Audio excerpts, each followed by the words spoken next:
Session court ने Khan sir की गिरफ्तारी पर रोक लगा दी है। पटना सेशन कोर्ट में बड़ी जीत के बाद खान सर हाई कोर्ट पहुंच गए। हाई कोर्ट में भी खान सर को बड़ी राहत मिली है। हाई कोर्ट में खान सर ने कहा कि उनके खिलाफ पुलिस ने जो एफआईआर लिखी है वो बिल्कुल बेसलेस है, फर्जी है, निराधार है। जज साहब ने पूरा मामला सुना और बिहार सरकार को तत्काल नोटिस भेजा।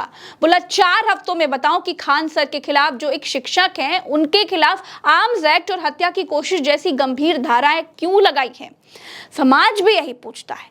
हर कोई ये जानना चाहता है कि जब गोली गार्ड्स ने चलाई जिनका काम सुरक्षा करना ही है, उन गार्ड्स के पास लाइसेंस भी होता है, तो आर्म्स एक्ट कैसे बनता है। मैंने इस मसले पर खान सर के वकील से भी बात की। एक एक बात डिटेल में समझाऊंगी। सबसे पहले खान सर के वकील साहब से ही बात कर लेते हैं। अरविंद कुमार महुआर जी ने हमें समय दिया। अरविंद जी, करोड़ों लोग आपको सुन रहे हैं। कोर्ट में क्या क्या हुआ, जरा बताइएगा। कोर्ट में एंटीसिपेटरी बेल पर सुनवाई हुई और जज साहब ने सारे फैक्ट को, लॉ को सुनने के बाद उसमें स्टे दे दिया है। अरेस्टिंग स्टे हो गई है, जिसको नो कोर्सिव लॉ की भाषा में कहते हैं। अब उनको पुलिस से अब खान सर अपनी कोचिंग जा सकते हैं, क्लासेस ले सकते हैं। जी, एकदम कोचिंग जा सकते हैं, अपने वर्क को कर सकते हैं, पुलिस को इन्वेस्टिगेशन में सहयोग कर सकते हैं। सारी फैसिलिटीज उनको अवेलेबल है।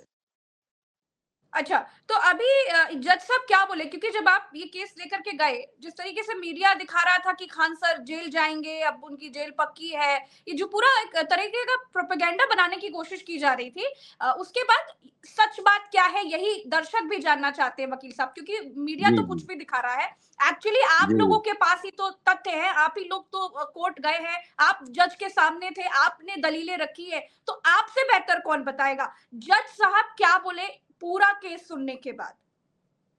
जज साहब सुनने के उपरांत कुछ क्वेरी किए कि जो सेक्शन 27 आर्म्स एक्ट लगा वो उसके बारे में आपको क्या कहना है, और 109 जो बीएनएस की धारा है जिसको 307 पुराने सेक्शन में कहते थे अटेम्प्ट टू मर्डर, उसको भी लगाया गया था। उनको प्लेस किया गया। रिटन जो स्टेटमेंट था पुलिस का, उसको पढ़ के बताया गया कि इसमें कहीं भी किसी भी एंगल से कहीं किसी कंटेंशन में ऐसा नहीं है कि ये 109 का केस बनता है। कहीं भी किसी ने भी ऐसा कहीं नहीं कहा है, ना पुलिस ने बोली है और ना ही डिस्क्लोजर स्टेटमेंट में जो गार्ड्स को ले गए थे उनके स्टेटमेंट में भी ऐसा कहीं नहीं है कि किसी को एम करके फायरिंग की गई है। और उसके बावजूद भी इसमें 109 बीएनएस लगा दिया गया है, जो कि एकदम एप्लीकेबल है ही नहीं, उनके स्टेटमेंट से ही क्लियर है। और 27 आर्म्स एक्ट का सवाल इसमें नहीं होता है। कारण है कि लेजिस्लेचर ने जो लॉ अमेंड करके 2019 में लाया है 25 sub clause 9 arms act, use और सेलिब्रेटरी फायरिंग वगैरह के लिए ये लाया गया है, जिसमें पनिशमेंट है 2 इयर्स। और जो आर्म्स वगैरह जो हैंडओवर किया गया है वो सब लाइसेंसी है। लाइसेंस वाज आल्सो प्रोड्यूस्ड और वो सब लाइसेंसी है, इसलिए वो सेक्शन भी अवेलेबल है 25(9).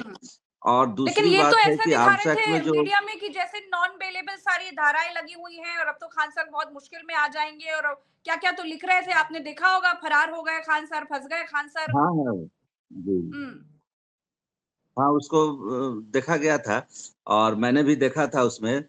तब मीडिया में तो कुछ भी लोग देते हैं, हालांकि नॉन अवेलेबल सेक्शन 109 था, लेकिन उसका कोई इंग्रेडिएंट्स कवर नहीं कर रहा था और इन पर कोई भी ऐसा चार्ज ही नहीं था जिससे इनके खिलाफ 109 लगेगा। इनके खिलाफ दर्शाया गया था डिस्क्लोजर स्टेटमेंट में कि ये ऑर्डर गिवर है। तो ऑर्डर गिवर जो डिस्क्लोजर स्टेटमेंट बिफोर पुलिस है वो एडमिसेबल है नहीं लॉ में, तब वो वैलिड नहीं होगा। और एक ऑर्डर गिवर कन्फेशन का दिखा मतलब दिया क्या गया था। होता है? ऑर्डर गिवर की जिससे कहा कि ऑर्डर गोली गिवर चलाओ, माने ऐसा आदेश देने वाले जी, कि आदेश हाँ देने वाला। आदेश दिया, ऐसा एक्ट कीजिए, वो उसमें दर्शाया गया है। और ये काउंटर केस है, 2 दिन के बाद किया गया है on the basis of viral video slash photo. Right. तो इनके द्वारा पहले ही केस करवाया गया था, एफआईआर लॉन्च हुआ था, गार्ड्स को मारा गया था, ब्रूटली असल्ट किया गया था, हेड इंजरी था और क्षति पहुंचाई गई थी इनके कोचिंग इंस्टीट्यूट को, जिसको पुलिस ने भी ड्यूरिंग इन्वेस्टिगेशन पाया है कि हाँ, प्लेस ऑफ ऑकरेंस पर ये सब पाई गई है। ओके। ये अच्छा, है एक और चीज़ ये ये भी 2 है दिन कि के बाद ये थे। हाँ, ये तो हमने देखा कि उसके बाद उनको प्रोटेक्शन बेल मिली, लेकिन एक एंकर ने भी मानहानि का केस किया उनके ऊपर, उस पर क्या कुछ अपडेट है और उस पर क्या कुछ कहेंगे? तो मानहानि का केस असल दिल्ली में हुआ है, इसके बारे में हमको उतनी जानकारी नहीं है। वो दिल्ली के वकील साहब ही देख रहे होंगे। वो बता सकते हैं, हमको इसके बारे में कोई जानकारी नहीं है। अच्छा, ये थोड़ा समझाने की कोशिश कीजिए कि भाई आत्मरक्षा में अगर किसी का गार्ड गोली चलाता है, मतलब मैं जेन्युइनली आपसे जानना चाहती हूँ कि भाई आज का टाइम ऐसा है कि लोग थोड़े भी प्रभावी होते हैं और वो अपने साथ प्राइवेट गार्ड्स लेकर चलते हैं, तमाम एंकर लेकर चलते हैं भाई। आम लोगों की क्या बात की जाए, बिजनेसमैन की क्या बात की जाए और खान सर की क्या बात की जाए जो इतने बड़े-बड़े काम कर रहे हैं, सिस्टम से लड़ते रहते हैं। तो भाई अगर कोई व्यक्ति अपनी आत्मरक्षा के लिए प्राइवेट गार्ड लेकर के चल रहा है और अगर उसे आत्मरक्षा में उस गार्ड को किस तरह का एक्शन लेना पड़ा या गोली चलानी पड़ी, तो क्या गोली चलाने वाले गार्ड को और उसको उसके मालिक को क्या गिरफ्तार किया जा सकता है क्या?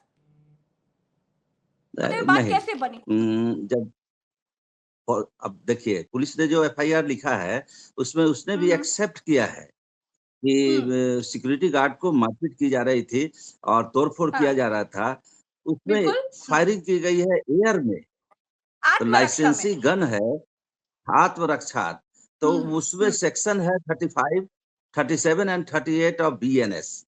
तो उसके ओके, तहत कोई भी एक्ट नहीं होता है। लेकिन अब पुलिस है, हुँ, पुलिस ने तो एफआईआर किया है, तो उसका स्क्रूटनी तो कोर्ट ही करेगी कि whether hmm, sections are applicable or not. And after hmm, perusal of the sections and contention of the FIR, no hmm. courtesy was granted to Khan. भई लेकिन अरविंद जी, ये तो बड़ी अजीब एक मिसाल पेश कर दी है कि अगर कोई गार्ड हवा में गोली चलाता है, वो गोली किसी को लगती भी नहीं है, डराने के लिए आत्मरक्षा में गोली चलाता है, अगर उसके ऊपर कोई हमला होता है और उसको अगर जेल हो जा रही है उस गार्ड को, केस हुआ जा रहा है उसके ऊपर, तो हमको तो लग रहा है जितने प्राइवेट गार्ड हैं, वो तो लुक जाएँगे, अब छुप जाएँगे या फिर कोई चोर लुटेरा आएगा तो उनको 2 थप्पड़ लगा करके भाग जाएगा कि तुम तो साले गिरफ्तार हो जाओगे। Sorry for using this term, लेकिन मैं समझना चाह रही हूँ कि क्या मजाक चल रहा है सिस्टम में। हाँ, ये तो है, सेल्फ डिफेंस में ही चलाया गया है और एफआईआर में भी पुलिस ने लिखा है कि सेल्फ डिफेंस में ही चलाया गया है, एयर फायरिंग है क्योंकि देखिए बैंक और में तो वो तमाम गार्ड्स खड़े होते हैं अरविंद कुमार जी, हाथ में बंदूक लिए खड़े रहते हैं। क्यों खड़े रहते हैं? रक्षा के लिए खड़े रहते हैं ना कि अगर कोई चोर लुटेरा आएगा एकदम, तो एकदम। बताएंगे तुमको हमारे पास गन है। तो अब अगर इस तरह की चीजें होंगी, ऐसी मिसालें पेश की जाएंगी कि अगर तुमने हवा में भी गोली चलाई तो तुमको तो जेल हो जाएगी, जो ऑर्डर देगा उसको भी जेल हो जाएगी और नॉन असल बेलेबल जेल हो अमूमन जाएगी। ऐसा तो कैसे सर जी, जी। बचाया जाएगा? तो डूब जाएंगे कोने में, गार्ड वार्ड कहेंगे हमको भैया छोड़ो, माफी करो। अमूमन ऐसा होता नहीं है, लेकिन जी। अब ये ऐसा सर्कमस्टांस था कुछ हम्म। एडमिनिस्ट्रेशन भी अपना देखती है किसी तरह से कोई हिंड्रेंस पैदा ना हो, इसलिए इस तरह की कार्रवाई कर दी जाती खान सर के समर्थकों के लिए बड़ी खबर यह भी है कि खान सर कहीं भी आ जा सकेंगे, पुलिस उनको गिरफ्तार नहीं कर सकती। वो अपनी कोचिंग, अस्पताल आराम से आ जा सकते हैं, जहां चाहे वो जा सकते हैं, जिससे चाहे वो मिल सकते हैं। दोस्तों, 2 जून को खान सर और ज्ञान बिंदु कोचिंग के डायरेक्टर रोशन आनंद सर के समर्थकों के बीच झगड़ा हुआ। गोदी मीडिया को मौका मिल गया। कल तक जो गोदी मीडिया इंटरव्यू के लिए खान सर के आगे खीसे नहीं पोड़ता था, उसने एक झटके में खान सर को फैसल खान बना दिया। दोस्तों, जब सरकारें मंदिर बनवाने में, हिंदू मुसलमान करने में, सरकारी स्कूल बंद करने में, सरकारी नौकरियां खत्म करने में, पेंशन बंद करने में व्यस्त हैं, तब रोशन आनंद और खान सर जैसे शिक्षक नौजवानों को शिक्षित कर रहे हैं। अरे फ्री में पढ़ा रहे हैं, बच्चों को उनके अधिकारों के लिए जगा रहे हैं। यूनिवर्सिटीज पर राइट विंग के कब्जे के बाद अब प्राइवेट शिक्षा पर भी कब्जा करने की तैयारी है। ऊपरी ताकतों को दिक्कत इन जैसे शिक्षकों से है। हर जगह सरकार के चहेते बिजनेसमैन उतर चुके हैं। एयरपोर्ट, रेल, कोयला, बिजली, मीडिया, बॉलीवुड, चाहे जो भी क्षेत्र हो, हर जगह से पुराने स्थापित खिलाड़ियों को खत्म करके नए और चहेतों को बिठाया गया है। अब केवल कोचिंग सेंटर्स बचे हैं। कोई भी क्रांति यहीं से हो सकती है। पहले बच्चों की किताबों से इतिहास बदला गया, अब शिक्षकों को बदलने की तैयारी है। रोशन आनंद और खान सर के बीच होना तो ये चाहिए था कि अगर कुछ विवाद था भी तो आपस में बातचीत करके सुलझा लेना चाहिए था। मामला इतना बढ़ाना ही नहीं चाहिए था। ऊपरी ताकतें तो चाहती ही थी कि भैया बिहार के छात्र बट जाएं, और अब देखिए ना, खान सर और रोशन सर के नाम पर बटे हुए हैं। खान सर को जमानत मिलने के बाद अब रोशन आनंद सर के छात्रों में गुस्सा दिखाई दे रहा है। ज्ञान बिंदु कोचिंग के डायरेक्टर रोशन आनंद की रिहाई की मांग को लेकर के छात्र अड़े हुए हैं। आज तीसरी बार वो सड़क पर उतरे।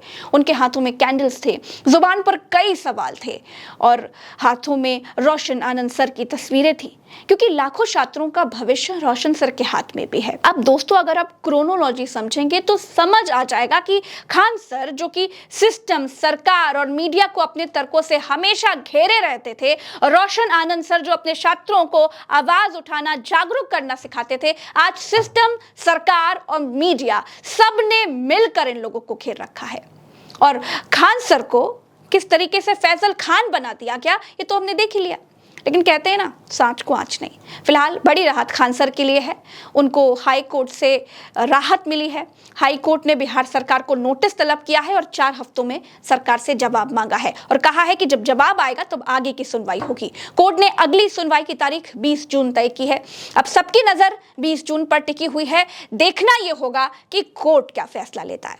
मेरे साथ फिलहाल इस खबर में इतना ही। आपकी क्या राय है, कमेंट में बताइएगा। वीडियो को ज्यादा से ज्यादा शेयर कीजिएगा। नमस्कार।